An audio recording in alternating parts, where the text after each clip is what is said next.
Masechet Shabbat Daf Kuf Chav Zayin. Nous commençons la page précédente, au milieu de la page, au début du Perek Mefanim. Donc ce Perek Mefanim, Afilu Arba Vechamesh Kupot, on va quitter pour quelques lignes les dinim de Moukhtse, et nous allons voir que parfois les Chachamim ont interdit une Ticha Yetera, c'est-à-dire de se fatiguer en plus pour Shabbat. Comme le cas de la Mishnah, de déplacer des caisses de foin, de paille ou bien de récolte parce qu'on a des invités, on a besoin de place ou d'un Bet HaMidrash. Donc Bezrat Hashem, nous allons étudier ce daf. Nous avons aussi des Agadot avec la mitzvah de Achnasat Ochim et aussi quelques histoires que la Gemara nous racontera, combien il faut faire attention d'être dan et travero les chavsrout, c'est-à-dire de le juger du bon côté. La Mishnah nous dit Mefanim afilu arba vechamesh kupot shel teven. Donc nous avons une coupa, une caisse où il y a à l'intérieur du teven, de la paille qui peut être donnée à manger à une bête, veshel tfoua ou d'une récolte. Nous avons le droit Mefanim de la déplacer, même s'il y a 4 ou 5 coupotes, pour mipnei aochim, parce qu'on a besoin de place pour des invités, ou mipnei bitul bet hamidrash, ou parce que le Rav doit enseigner à ses élèves, il y a beaucoup d'élèves, il n'y a pas suffisamment de place. Donc pour ne pas qu'on annule le cours et que certains élèves ne puissent pas assister, on a le droit de déplacer ces coupotes de Teven et de Tuvois. Ces coupotes en elles-mêmes, ces caisses ne sont pas mouktsé, mais il y a, comme nous allons le voir, une ticha, c'est-à-dire une fatigue, il faut les enlever. Et les Chachamim ont permis, comme nous allons le voir, 4 ou 5, mais pas plus, comme nous l'expliquerons dans la Gemara, puisque déplacer plus de 5 caisses, c'est déjà une tira, un effort particulier que là les Chachamim ont interdit. Aval, lo et haotzar, mais on ne pourra pas déplacer le haotzar, c'est-à-dire toutes les réserves, et ça, nous laissons à la Gemara le soin de nous expliquer ces quelques mots. La Gemara nous rapportera une marloquette, comment expliquer aval, lo et haotzar. Mefanim, teruma, teora, la Mishnah nous dit, qu'est-ce qu'on va déplacer? On va déplacer ce qui n'est pas mouktsé, c'est-à-dire ce que l'on peut soi-même consommer ou donner à sa bête. Donc, par exemple, mefanim teruma teora, on pourra déplacer, même si c'est de la teruma, c'est un chidouche, pas seulement si c'est une récolte qui est chouli, c'est-à-dire toute récolte qui pousse en Eretz Israël est soumise au trumot ou maasrot. On doit d'abord prendre la teruma gedola et la donner au Kohen. Ensuite, le maaser, 1/10 qu'on devra donner au Lévi, et le Lévi donnera 1/10 de ce qu'il a reçu, c'est-à-dire 1/100, presque, puisque on a quand même pris d'abord 2%, 2% de terouma. Donc le Lévi recevra 10% des 98% qui restent et devra donner au Kohen aussi 10%, c'est-à-dire 1/100 de la totalité des 98% qui restent. Ensuite, il y a aussi les afrachot de Maaser Sheni, c'est-à-dire la première, deuxième année de la Shemitah, c'est-à-dire lorsqu'on compte cette année, la première année après la Shemitah, donc la première et la deuxième année c'est Maaser Sheni, la troisième c'est Maaser Ani, quatrième et cinquième c'est Maaser Sheni, et la sixième c'est Maaser Ani. Maaser Sheni, ce prélèvement devrait être pris et manger à Yerushalayim. Dans le cas où on ne peut pas, parce que on ne peut pas déplacer toute la récolte, donc on pourra racheter le Maaser Sheni sur une pièce, monter cette pièce et ensuite acheter des aliments ou des korbanot avec cette pièce et les consommer à Yerushalayim. Ça c'est le Maaser Sheni. Nous avons aussi le Maaser Ani, c'est-à-dire la troisième et la sixième année. Ce prélèvement sera donné aux pauvres et non pas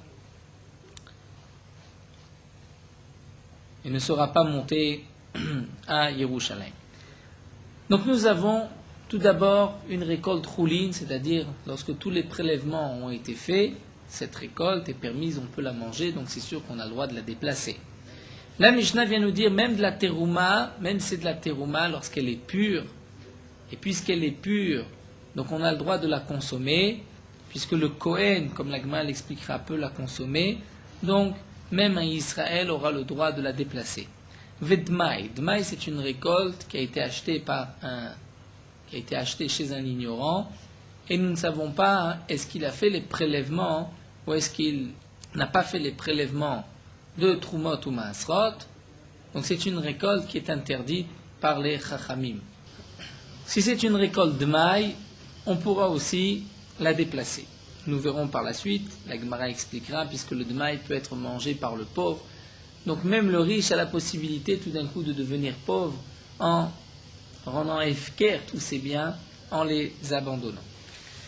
Umaser rishon shenitla terumato, de même, si dans ces coupottes il y a du maser rishon, c'est-à-dire qui a été donné au Lévi, shenitla terumato, on a déjà fait le prélèvement de, a priori, Trumat Maaser, et la Gemara nous expliquera quel est le chidouche. Ou bien Maaser Sheni ve'Ekdesh Shenivdu. Un Maaser Sheni, donc le troisième prélèvement, ou bien le Ekdesh, et lorsqu'il y a eu une récolte qui a été offerte au Beth Amikdash, il faudra la racheter, et lorsqu'elle a été rachetée, donc on peut la consommer, on pourra la déplacer. Va Tourmous à Yavesh, le Tourmous, une sorte de lupin, Yavesh, qui est, donc ces graines qui sont sèches. On peut aussi déplacer puisque les chèvres peuvent le consommer. Donc un homme peut les donner à ses chèvres. Donc la Mishnah nous dit Avalo et tevel, mais on ne pourra pas déplacer le tevel, c'est-à-dire une récolte sur laquelle on n'a pas encore fait les prélèvements. Velo et maaser rishon shelonit la terumato, ou bien lorsque sur le maaser rishon on n'a pas encore prélevé la terouma. La Gemara nous expliquera Velo et maaser sheni ve'ekdesh shelonivzu, ou bien le maaser sheni ou le ekdesh qui n'ont pas été rachetés. Velo et alouf. Et on ne pourra pas déplacer non plus le louf. Louf, nous dit Rashi, sorte de kitniot, de légumineux. Le Rambam lui explique que louf, c'est une sorte d'oignon. Velo et tachardal, ni les grains de moutarde, puisque eux ne peuvent pas être mangés crus, même par la bête. Rabban Shimon Gamliel matir belouf, mipnei shema'achal orvim. Rabban Shimon Gamliel permet de déplacer le louf, puisque le louf, cet oignon ou ce légumineux, d'après Rashi, est mangé par les corbeaux, et parfois, comme nous le verrons par la suite dans la Gemara, les riches avaient l'habitude d'élever des corbeaux. L'Igdoula, c'était une marque de grandeur, marque de richesse. Ensuite, la Mishnah nous dit, là nous revenons à Mouktsé, Chavile Kash ve Chavile Etzim, lorsqu'il y a tout un fardeau de cache, de paille ou de bois, vechavile zradim, ou de petites brindines, des brindilles fraîches, généralement elles sont mangées. Imitkinu les machal behema, si on a préparé tout cela pour donner à manger à la bête, metal telinotan, on pourra les déplacer puisqu'ils ne sont pas mouxés, je les ai réservés pour ma bête. Vingla, mais sinon metal telinotan, je ne pourrai pas les déplacer. Donc ce que nous avons vu dans la Mishnah, nous allons reprendre l'idée générale. Nous avons le droit de déplacer 4 ou 5 caisses de récolte ou de paille lorsqu'il y a des invités ou si nous avons besoin de place pour le Beth Midrash, mais non pas le Otsar. Et donc la Gemara va nous expliquer. La Mishnah a énuméré toutes sortes de récoltes qu'on a le droit de déplacer puisqu'elles ne sont pas mouxées, puisque nous pouvons les consommer, et dans le cas où on ne peut pas consommer ni donner à sa bête, c'est mouxé, on ne pourra pas la déplacer. Donc la Gemara va reprendre dans la Mishnah, c'est marqué même 4 ou 5 caisses. Si on dit 4, c'est-à-dire si on dit 5, pardon, ça veut dire même 4. Donc pourquoi la Mishnah a besoin de dire 4 ou 5? C'est la question de la Gemara, Shtachamesh mefanim arba mevaye. Si déjà 5 on peut déplacer, arba mevaye, est-ce que tu as besoin de dire 4? Amar Afrizda répond, arba mechamesh. Lorsqu'il y en a 5, tu ne peux en enlever que 4. Mais 5, tu ne peux pas enlever, puisque lorsque tu enlèves 5, tu enlèves tout ce qu'il y a. Et lorsqu'on va enlever tout le Otsar, là il y a une interdiction, puisqu'on risque ensuite d'aplanir, d'achever Goumot, dire d'égaliser le sol du Otsar, parce qu'on va dire, tiens, il y a un trou ici, on va l'égaliser. Donc les Chachamim m'ont interdit d'enlever complètement le Otsar, mais lorsqu'il y a 5 caisses, on pourra en enlever 4, mais pas 5. Vechamesh, donc 4, c'est lorsqu'il y en a 5. Vechamesh et 5, Motsar Gadol. C'est-à-dire lorsqu'il y en a beaucoup plus que 5, les Chachamim m'ont permis d'en enlever au maximum. 5 plus que 5, il y a une tira. Et que signifie la suite de la Mishnah Umay aval lo et Otsar, qu'on ne pourra pas déplacer le Otsar. Donc lorsqu'on prend simplement le Otsar, c'est-à-dire que tu n'as pas le droit de tout vider. Mais ça, je l'ai déjà compris, puisque lorsque tu m'as dit 4, lorsque j'en ai 5, je ne peux enlever que 4. Et pas 5, c'est-à-dire que je n'ai pas le droit de vider entièrement le Otsar, la réserve, puisque je risque ensuite d'aplanir. Alors, que signifie avalo et haotsar? Eh bien, chez lo yatril baotsar trila. C'est-à-dire, si tu n'as pas déjà pris à l'avance pour toi ou pour ta bête, tu n'as pas le droit à Shabbat de déplacer. Pourquoi? Parce que c'est mouktsé ou mano Rabbi Yudaï. Et l'auteur de la Mishnah sur Rabbi Yuda dit Hitli mouktsé qui a l'interdiction de mouktsé. Nous savons en général que Rabbi Yuda pense qu'il y a une interdiction de mouktsé. Et Rabbi Shimon, comme nous allons le voir, n'est pas d'accord avec le principe de mouktsé. En général, il y a quand même certains mouktsé qui, même d'après Rabbi Shimon, resteront interdits. Mais en général, Rabbi Yuda, lui, a l'interdiction de mouktsé. D'après Rabbi Shimon, il n'y a pas l'interdiction de mouktsé. Donc la Gemara nous dit notre Mishnah, l'auteur, c'est Rabbi Yuda. Donc lorsque tu n'as pas encore pris de ces réserves, tu ne t'es pas servi, le tout est mouktsé.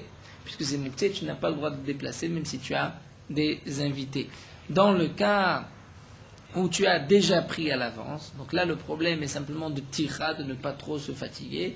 Lorsqu'il y a beaucoup de caisses, tu peux en prendre au maximum 5. Et lorsqu'il y en a 5, tu n'en prendras que 4, puisque tu ne peux pas enlever le tout, de peur que tu risques ensuite d'égaliser et d'arriver à une autre interdiction qui est Mashvé Gouma. Ça, c'est la première explication de la Gemara. Shmuel Amar, Shmuel va donner une autre explication de 4 et 5. 4 et 5 nous dit Shmuel Arba Vechamesh Kedamrin. C'est comme les gens ont l'habitude de dire 4 ou 5. Ça ne veut pas dire qu'il y a une signification dans 4 ou dans 5. 4 ou 5, on veut dire beaucoup, c'est 4 ou 5. Mais d'après Shmuel, si tu veux, tu peux même en enlever beaucoup, beaucoup plus que 5, nous avons le droit. Mais que signifie tu ne pourras pas prendre le hotzar chez le yigmor kulo? Tu ne pourras pas tout enlever, puisqu'à ce moment-là, Shmuel est d'accord que tu risques d'égaliser, tu risques d'égaliser les trous. Donc lorsque tu es en hotzar et tu as 20 caisses, tu as le droit d'en enlever 19, mais tu n'as pas le droit d'en enlever 20. Donc même d'après Shmuel, il n'y a pas un maximum de 5 coupotes, ça peut être même autant qu'on veut. L'essentiel, c'est de ne pas terminer le tout. Aval atroulé matril. Mais commencer, donc là la Gemara nous explique, matril, tu peux, même si tu n'as pas pris à l'avance, avant Shabbat, tu ne t'es pas servi de ce hotzar, tu as le droit pendant Shabbat de commencer et de déplacer. Pourquoi? Au mané Rabbi Shimoni de l'etle mouktsé, puisque l'auteur de la Mishnah, c'est Rabbi Shimon qui n'a pas l'interdiction de mouktsé. Donc nous avons dans cette Mishnah deux manières de comprendre. Ou bien comme Rav Rizda qui a dit, on a le droit de déplacer au maximum 5 caisses. Et lorsque tu n'en as que 5, tu n'en déplaceras que 4 pour ne pas tout vider et ensuite arriver à égaliser les trous. Et encore, un autre point nous dira Frisda, tu n'as pas le droit de commencer, c'est-à-dire si tu ne t'es pas servi de ce hotzar, de cette récolte avant Shabbat, tu ne pourras pas le faire pendant Shabbat puisque c'est mouktsé, et l'auteur de la Mishnah c'est Rabbi Yehuda. Ça c'est l'explication de Rav Frisda. Shmuel dit, la Mishnah qui a dit 4 ou 5, c'est 4 ou 5 autant que tu veux. L'essentiel c'est de ne pas terminer, de ne pas enlever tout le hotzar. Donc lorsque tu en as une vingtaine, tu pourras en enlever même 19. Mais 20, tu ne pourras pas de peur ensuite d'arriver et de vérifier, regarder le sol et de venir les achever goumot, égaliser les trous. Commencer, c'est-à-dire même si tu n'as pas pris à l'avance, tu viens maintenant pendant Shabbat et tu veux en prendre une partie, les déplacer, tu as le droit puisqu'ils ne sont pas mouktsé. L'auteur de la Mishnah, c'est Rabbi Shimon. La Gemara reprend avec une braïta Tanura Banan Matrilim Botsar Techila. La braïta nous dit, tu n'as pas le droit de commencer avec un hotzar, c'est-à-dire tu ne t'es pas servi hier, tu n'as pas le droit de commencer maintenant et de le déplacer, puisque c'est mouktsé. Avalosé Bocheville, Kedeshi Kanes Viyetse, mais tu peux faire un chemin pour rentrer et sortir. La Gemara dit, je ne comprends pas, c'est Bocheville, tu vas faire un chemin, mais pourquoi? Pour prendre, Martin Matrilim, tu as dit qu'on n'a pas le droit de prendre, si tu ne t'es pas servi hier, donc c'est mouktsé, tu ne pourras pas te servir aujourd'hui. Achikamar, la Gemara répond, Ose Bocheville, Beragla, Beknisato, Bitsiato. C'est-à-dire, la Gemara explique, tu pourras faire avec ton pied, te freiner un chemin, rentrer et sortir, ça n'est pas appelé un tiltoul, puisque tu ne dépasses pas avec les mains, mais avec les pieds. Tanoura Banan, nous avons une autre braïta, Tvoa Tsevura, lorsque nous avons une récolte qui a été mise ensemble, comme Tzibour, toute la récolte a été réunie, donc on voit bien que tu l'as mise de côté, c'est mouktsé. Lorsque tu as commencé à prendre avant Shabbat, tu as le droit de t'en servir pendant Shabbat, ce n'est pas mouktsé. Et sinon, tu n'as pas le droit de t'en servir Shabbat, c'est mouktsé. Divrei Rabbi Shimon sont les paroles de Rabbi Shimon. Rabbi Acha matir, Rabbi Acha permet. Donc ça voudrait dire qu'ici Rabbi Shimon interdit. Avec ma demande clapé au contraire.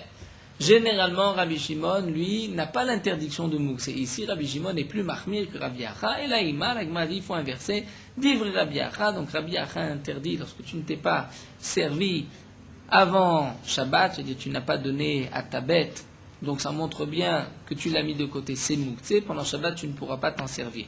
Et Rabbi Shimon, Rabbi Shimon permet, puisque d'après Rabbi Shimon, il n'y a pas d'interdiction de Moukse. Tana, nous avons une braïta qui nous dit Kamashur Tuvat Tzvura. C'est combien une récolte qui est réunie, qui a été donc mise de côté, et que nous avons vu que d'après Rabbi Acha, si tu ne t'en es pas servi avant Shabbat, tu ne pourras pas t'en servir Shabbat, c'est Moukse, tu l'as mise de côté, c'est l'éther. Lorsqu'il y a la quantité d'un éther, c'est un demi-corps, c'est-à-dire 15 CIN, 15 CA, c'était des mesures de l'époque. La Gemara nous rapporte aussi que Baemine Rav Nechoume Bar Zecharia me Abaye, Rav Nechoume Bar Zecharia a posé la question à Abaye, Shiot Voat Tsibura Bekama, c'est combien cette voix qui est rassemblée, qui est mise de côté? Amarle Aram Shiot Voat Tsibura, l'éther, il lui a répondu, Shiot Voat Tsibura, c'est l'éther, c'est-à-dire cette quantité de 15 CA.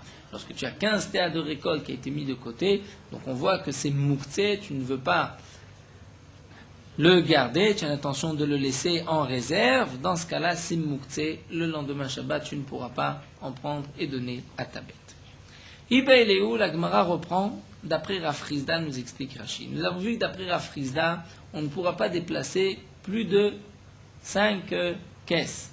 Et lorsqu'il n'y en a que 5, tu n'en déplaceras que 4.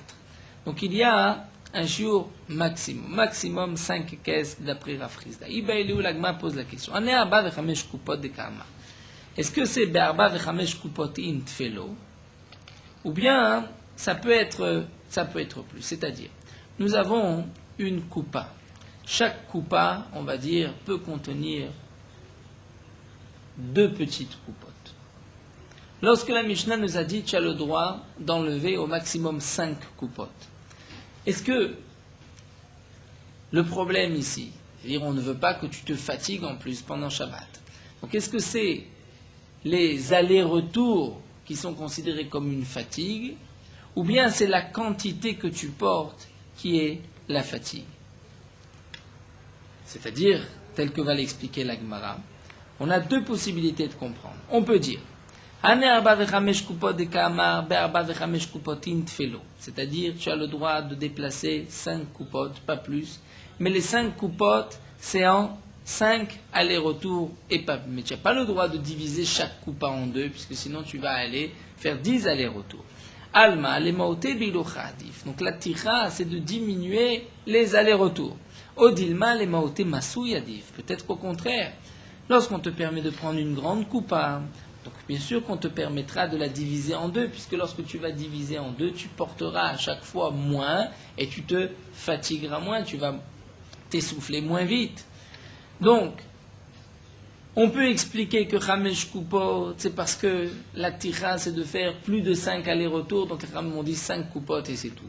Ou bien on peut dire que c'est la quantité de 5 coupotes qui te fatigue, mais lorsque tu vas diviser les 5 coupotes en 2, tu vas avoir 10 coupotes, tu as le droit, puisque c'est cette quantité qu'au contraire, tu as diminué dans le poids, tu as moins porté, tu t'es moins fatigué.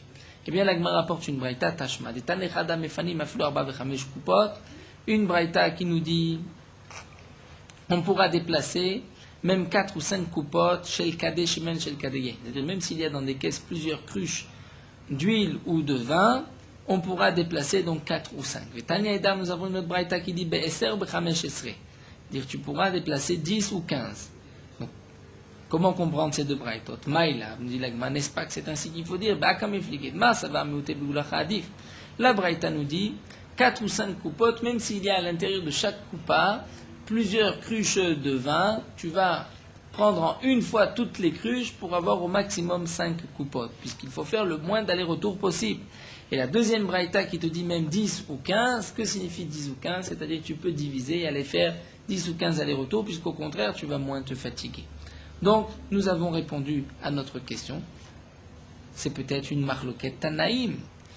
Donc, on aurait pu dire l'un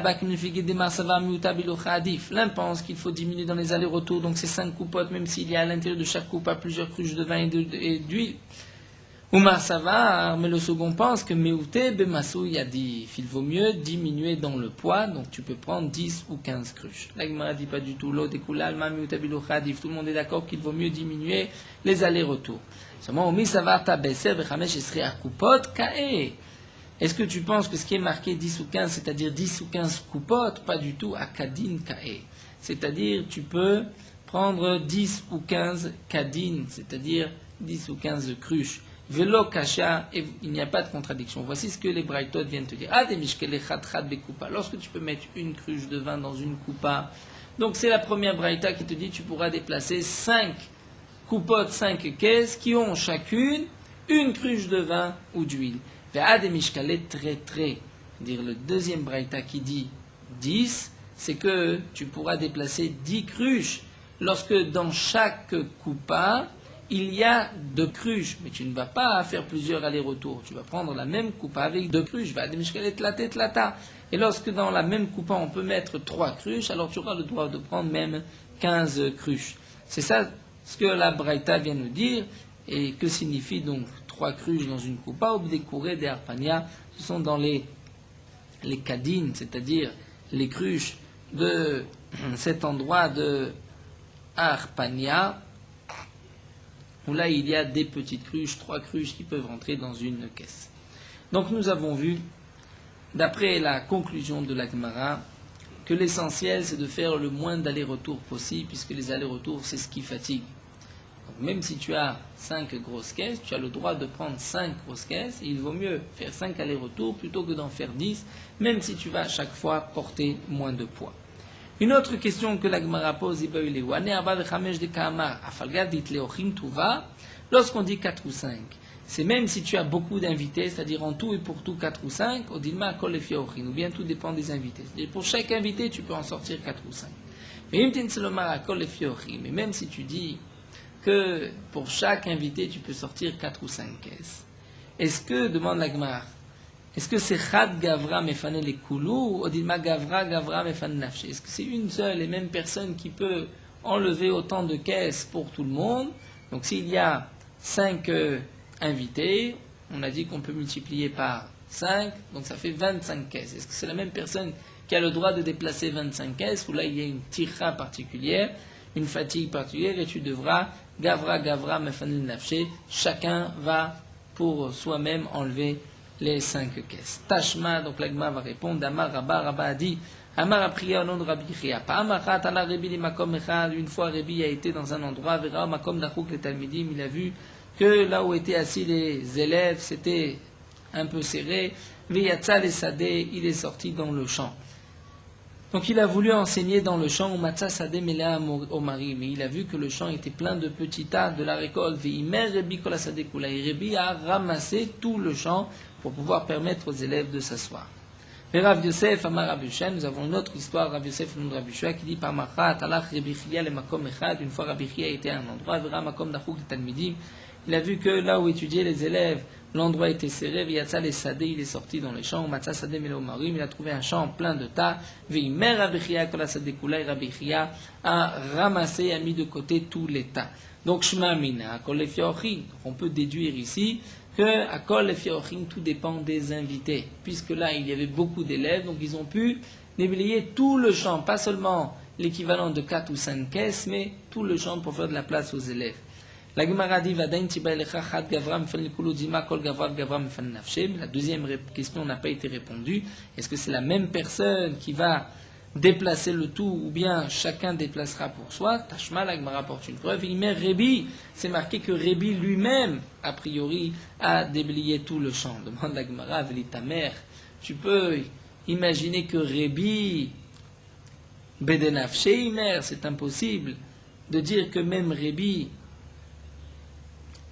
ait pu lui-même enlever le tas, puisque Rebi était le Nassi, il y a une halakha que le Nassi n'a pas le droit de travailler devant le peuple, ça fait partie du kavod qu'on donne au Nassi, et là il faut expliquer Tziva veimer veleolam kol chad vechad mefan nafshe. Donc c'est certainement que Rebi a ordonné, a dit vous pouvez enlever les tas, mais chacun a pris pour soi, c'est fait de la place. Donc la conclusion de la Gemara, ce que nous avons vu. Nous avons une Mishnah qui nous dit que lorsqu'il y a un manque de place, on a le droit d'enlever jusqu'à 5 caisses de récolte de théven ou de paille. Donc la paille peut être donnée à manger aux animaux, la récolte peut être consommée par l'homme.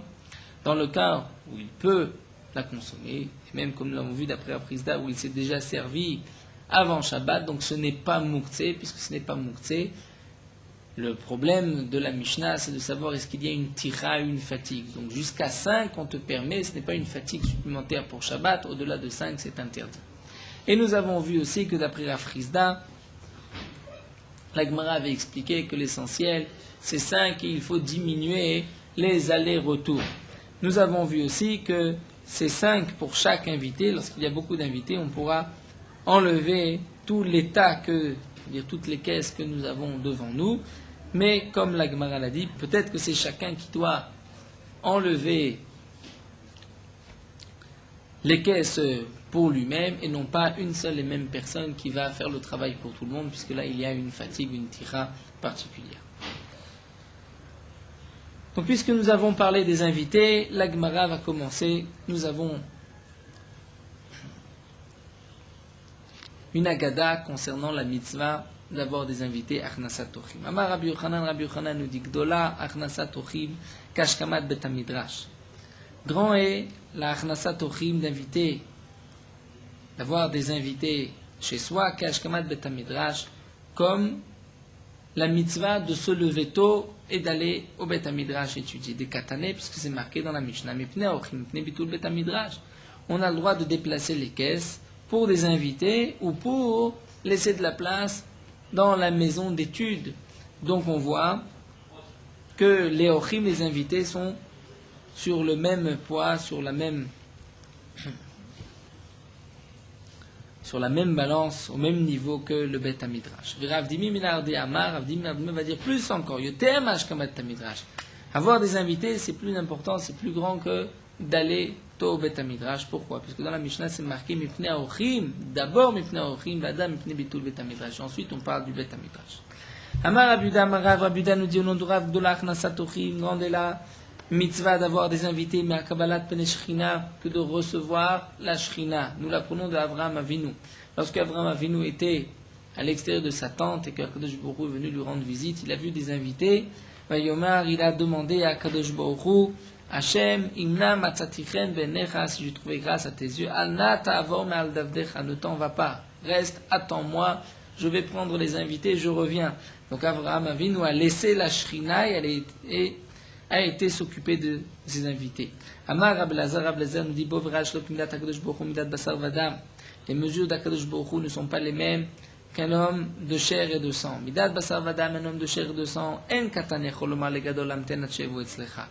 Un petit ne peut pas dire à un grand, à un homme important, attends-moi, je vis jusqu'au moment où je viendrai chez toi. Vilou b'Akadosh Baruch Hu, alors qu'Akadosh Baruch Hu ktiv, Avraham Avinu a dit à Akadosh Baruch Hu, Vayomer Hashem, Imna Matzatichen Ben Necha, et Avraham Avinu a demandé à Akadosh Baruch Hu de l'attendre.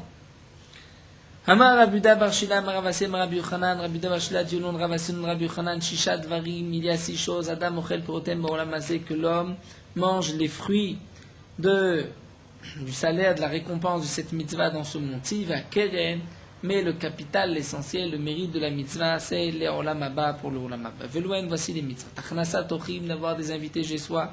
Ubiko Cholim, de rendre visite aux malades. Veyun Tefila, d'avoir une kavana, une concentration dans la tefila. Vashkamat Bet HaMidrash, de se lever tôt le matin dans la maison d'études. Famegadel Banav le Talmud Torah, est celui qui fait grandir ses enfants, qui éduque ses enfants, le Talmud Torah, à l'étude de la Torah. Ve'adan et Ravero Lechav Zechut, est celui qui juge son ami favorablement, les Chav Zechut, il lui cherche un côté positif. Donc Rabbi Yochanan nous a dit qu'il y a 6 choses pour lesquelles un homme va manger les fruits dans ce monde-ci, et l'essentiel de la mitzvah lui est réservé, le sera pour le Olam Haba. Pourtant, on demande à l'Agma, nous avons une Mishnah qui dit voici les choses qu'un homme peut faire et manger les fruits de cette mitzvah dans ce monde-ci. Va keren kayumet l'Olam Haba, et le kiren, le capital restera pour l'Olam Haba. Velouen, c'est Kibud Avaim, Gmilut Chassadim, donc respecter son père et sa mère. Gmilut Chassadim, c'est combler de chesed, de bonté, ça peut être en donnant de son corps ou de son argent. Ve'avat shalom sheben adam lachavero, et de mettre la paix entre un homme et son ami. Ve'talmud Torah keneged kulam, et l'étude de la Torah, autant que équivalent et plus grand que tout. Donc la question de l'Agma, c'est que Anein, Midachinelo, donc nous n'avons que ces 4 choses, Kibudavaing, Benut Chassadim, Machem Ravero et Talmud Torah, alors que là, Rabbi Yochanan nous a dit 6 choses. L'Agma répond et nous tournons la page. Anename be'ane shaykhe. En vérité, ce que nous a dit Rabbi Yochanan est inclus dans ce qui est marqué dans la Mishnah. C'est-à-dire, comme l'explique Rashi. Lorsqu'on dit Achnasa Tochim ou Bikur Cholim, ça fait partie aussi de Gemilut Chassadim. Gemilut Chassadim avec son corps.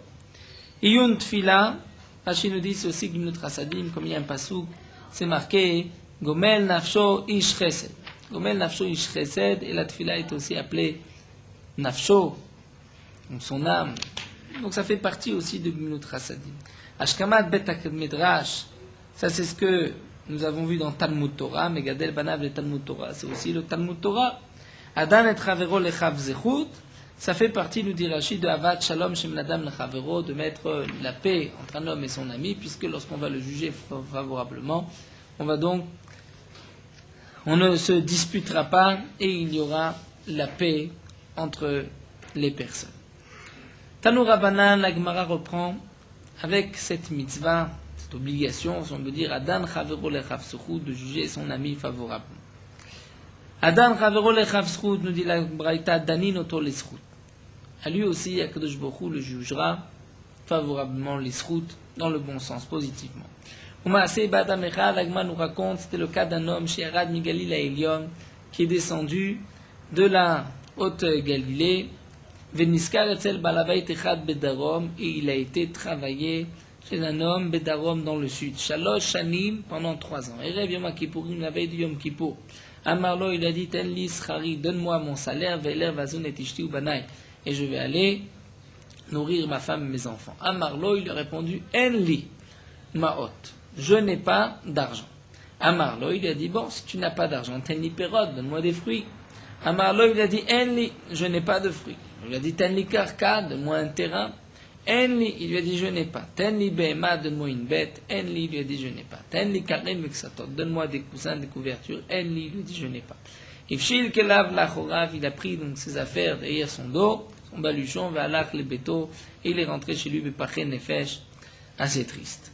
L'achar regel, après la fête, natal balabait secharo, le balabait qu'il avait engagé, a pris le salaire de son travail beyado dans sa main. Ve'imo masou shalosh chemorim, et il a pris avec lui 3 ânes qui portaient, echad shel ma'achal, un âne qui portait des aliments, echad shel mishte, l'autre des boissons, echad shel mine megadim, l'autre toutes sortes de bonnes choses. Valach lo le beto, il a été chez cet homme-là, chez celui qui avait travaillé chez lui. Achar shachlo vechato, donc ils ont mangé et bu ensemble. Natan lo scharo, il lui a donné son argent, son salaire. Amarlo, il lui a demandé. Veshash amartali, ten li schari. Lorsque tu m'as demandé, ten li schari, donne-moi mon salaire. Va amarti, je t'ai dit, en li mort, je n'ai pas d'argent. Bema chacha de tani. Quoi tu m'as soupçonné? Puisque j'étais un homme riche, donc je devais te dire, mais il a de l'argent. Hamarti lui a répondu, Shema pragmatia bezol nizdam nalecha. Peut-être que tu as eu une marchandise à bon prix, à bon marché, une marchandise bon marché qui s'est présentée à toi, vela karta baem, et tu l'as acheté avec cet argent. Mais lorsque tu m'as dit, donne-moi une bête, je t'ai dit, en libema, je n'ai pas de bête, de quoi tu m'as soupçonné? Amarti, je me suis dit, Shema muskeret b'yitachirim. C'est vrai que tu as des bêtes, mais peut-être que tu les as louées et qu'elles sont utilisées par d'autres personnes. Peshash Amartali lui dit encore, lorsque tu m'as demandé, ten li karka, donne-moi un terrain, Amarti lecha, je t'ai dit, en li karka, je n'ai pas de terrain, marchatani, de quoi tu m'as soupçonné? Amarti, j'ai dit, Shema murkeret b'yadachirim. Peut-être qu'elle a été donnée, comme à l'époque, il y avait des métayers qui travaillaient la terre et qui donnaient une partie au balabay. Je me suis dit, peut-être que tu as donné cette terre dans les mains d'un ouvrier, d'un métayer.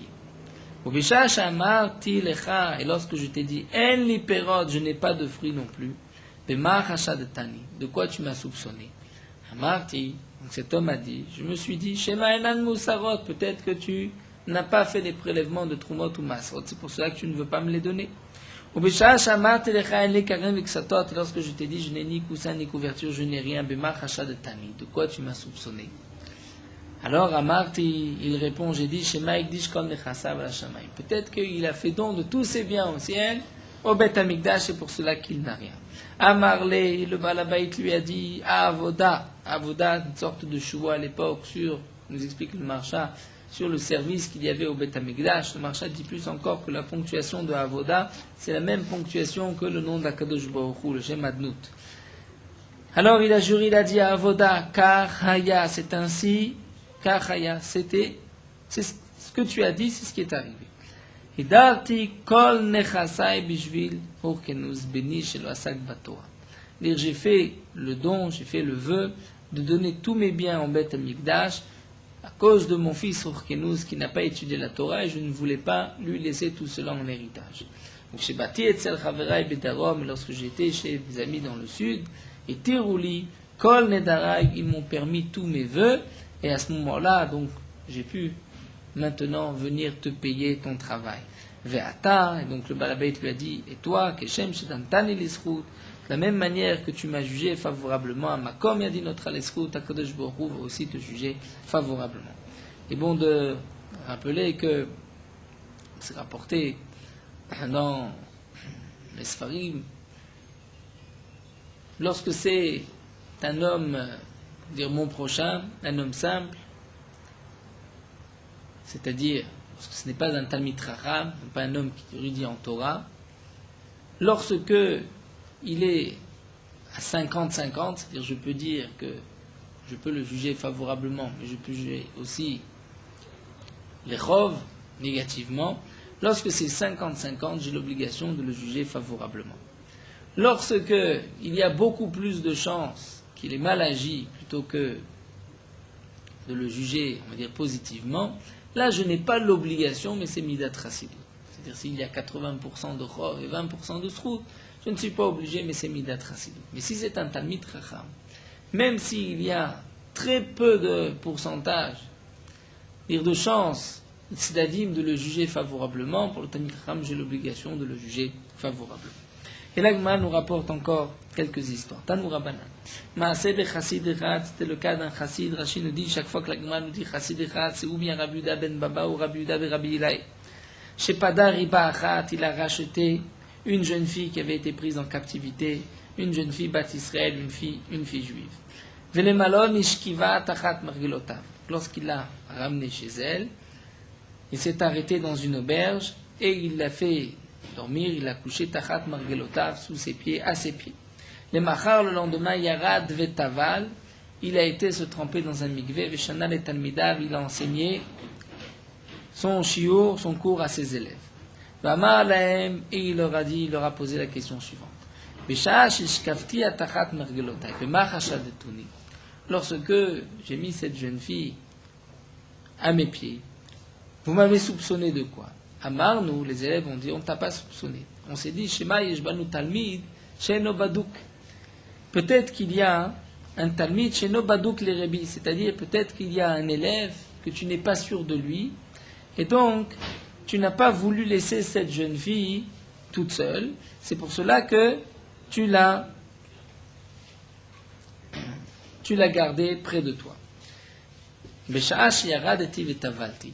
Ensuite, donc, le Rassid a dit, mais lorsque j'ai été me tremper dans un mikvé, et généralement, lorsqu'un homme va se tremper dans un mikvé, c'est que il est impur, il a une perte séminale, ou bien il a eu une relation conjugale. Donc ici, on aurait très bien pu dire, puisqu'il a été se tremper dans un mikvé, c'est qu'il a fauté avec cette jeune fille, de quoi vous m'avez soupçonné? Amar, nous, les élèves ont dit, on s'est dit, Shema, mais peut-être Torah chader erakeri lerebi. Peut-être que par la fatigue du chemin, tu as eu Keri, une perte séminale, une perte nocturne, et c'est pour cela que tu as été te tremper dans un mikvé. Amar lahem, il leur a dit à Avoda, comment il a juré, Kachaya, c'est exactement ce qui s'est passé. Ve'atem, Keshem Shedantun lechav zechut, de la même manière que vous m'avez jugé favorablement, Amakom yadin etrem lechav zechut, Akadosh Baruch Hu vous jugera aussi favorablement. Tanou Rabbanan, l'Agma nous raconte encore une histoire, pas amachat, une fois Utzchar davar echad, et talmidei chachamim etzel matrunita achat. Les Talmid Chachamim, les sages, avaient besoin d'aller dire quelque chose, avaient besoin d'un service, d'une matrounita, dire d'une femme non juive, chez Kol Gdolei Rumi Metsuim Metzla, que tous les grands de Rome, Metsuim Metzla, étaient fréquents chez elle, la fréquenter. Amrou, ils se sont dit, Mi Yeler, qui est-ce qui va aller? Amar Lahem Rabbi Yoshua a dit, Ani Yeler, je vais aller. Allah Rabbi Yoshua était Betalmidav avec ses élèves. Kevan Shigia le Petach Beta, lorsqu'il est arrivé à la porte de sa maison, Chalatz Tefilav, il a enlevé cette filine Berachok Arba Amot, à une distance de 4 amot, Venichnas, il est rentré dans la maison de cette femme. Venahal Adeled Befanehem, il a fermé la porte derrière eux, donc devant ses élèves. Achar Sheyatza, lorsqu'il est sorti, Yarad Vetaval, il a été trempé dans un mikvé, Vishanal et Talmidav, il a enseigné à ses élèves. Famar Lahem, ensuite il leur a dit, Bishash Chalatzi Tfilin Bemachashat Tuni, lorsque j'ai enlevé mes tfilin, vous m'avez soupçonné de quoi? Amar, nous, on a dit qu'Asavou Rebi, le Ikansu Divrei Kedusha Bemakom Tuma. On a dit certainement que notre Rav pense que les Divrei Kedusha ne peuvent pas rentrer dans cet endroit de Tuma, endroit de Znout, puisque cette femme avait donc de mauvaises mœurs. Besha'a Shenaalti, alors Rabbi Yoshua a demandé lorsque j'ai fermé la porte de Machacha de Tuni. De quoi m'avait soupçonné? Amarnou, on s'est dit, Shema Dvar Malchut Yeshbeno Lebena. Peut-être qu'il y a quelque chose d'important à dire personnellement à cette femme, puisque c'était une princesse. Il y avait peut-être quelque chose de Dvar Malchut, quelque chose d'important qui ne se dit que, qui doit être caché, qui ne peut pas se dire devant tout le monde.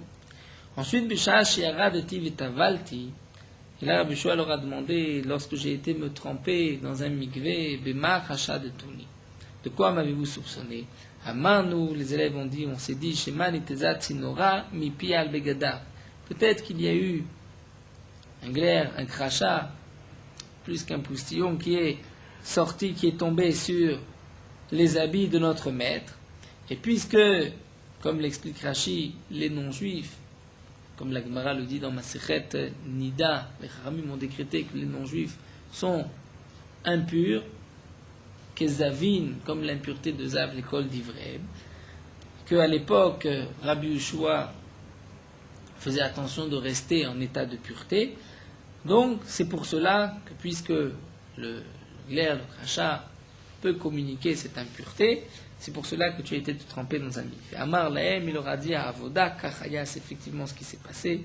Ve'atem, Kshem, Shedantuni, Lesechut, Amakom, Yadin, Trem, Lesechut. De la même manière que vous m'avez jugé favorablement, Akadosh Baruch Hu aussi vous jugera favorablement. Donc nous voyons ici combien c'est important de toujours juger les Chavsechut, même lorsque tout porte à croire que il est coupable.